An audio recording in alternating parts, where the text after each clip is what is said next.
ఖమ్మం జిల్లా సత్తుపల్లి పట్టణంలోని సింగరేణి జీఎం కార్యాలయం ఎదుట సింగరేణి కార్మిక సంఘం ఆధ్వర్యంలో ధర్నా చేపట్టారు.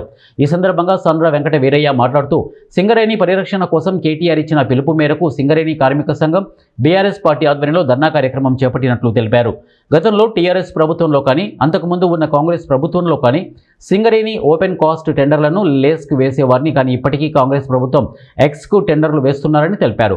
ప్రతిపక్షాల ఆందోళన, పత్రికల వార్తలతో నైనీ బ్లాక్లో టెండర్లను రద్దు చేశారని, అర్హత ఉన్న కంపెనీలను పక్కన పెట్టి అవినీతి చేసే కంపెనీలకు ఎక్స్కు టెండర్లు వేసి కట్టబెడుతున్నారని ఆగ్రహం వ్యక్తం చేశారు. వచ్చిన తర్వాత ఎక్సెస్ కి టెండర్లు వేస్తూ ఈ సింగరేణి సంస్థ యొక్క మనుగడకే ప్రశ్నార్థకంగా ఈరోజు ఈ ప్రభుత్వం పాల్పడటం జరుగుతున్నది.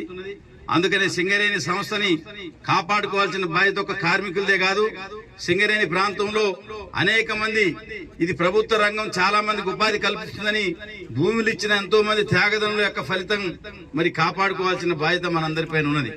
ఈ మధ్య కాలంలో అవినీతికి కేంద్ర బిందువు అయిన నైనీ బ్యాక్ ఏదైతే టెండర్లను రద్దు చేయడం జరిగిందో ఆ యొక్క విధంగానే మరి పత్రికల్లో వచ్చిన తర్వాత, ప్రతిపక్షాల ఆందోళన చేసిన తర్వాత ఈ రోజు నైనీ బ్లాక్ లో టెండర్లను రద్దు చేయడం జరిగింది. ఒక సైట్ విజిట్ పేరుతో ఒక పెద్ద కార్యక్రమాన్ని ఎనడలేని విధంగా ఒక కొత్త నిబంధన పెట్టి అనుకున్న వారికి టెండర్లు కట్టబెట్టే దానికోసం ఈ రోజు సింగరేణి సంస్థ మరి హై లెవెల్లో ఒక రాజకీయ నిర్ణయం తీసుకోవటం వల్ల ఎవరైతే సైట్ విజిట్ కు వస్తున్నారో వాళ్ళ యొక్క కంపెనీలను బెదిరించి టెండర్లు వేయకుండా ఈ రోజు ప్రభుత్వం మరి అనుకున్న వాళ్ళకి టెండర్లు ఇచ్చే విధంగా ఎన్నడూ లేని ఒక కొత్త నిబంధనని పెట్టడం జరిగింది. అర్హత ఉన్న కంపెనీలను పక్కకు పెట్టి అధికారానికి దగ్గరైన అనర్హ సంస్థలకు టెండర్లు కట్టబెట్టే ప్రయత్నాలు జరుగుతూ ఉన్నాయి.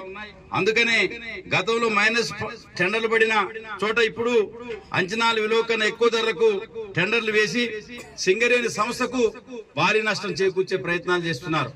ఈ సంస్థను కాపాడుకోవాల్సిన బాధ్యత ప్రతి ఒక్కరిపైన ఉన్నది.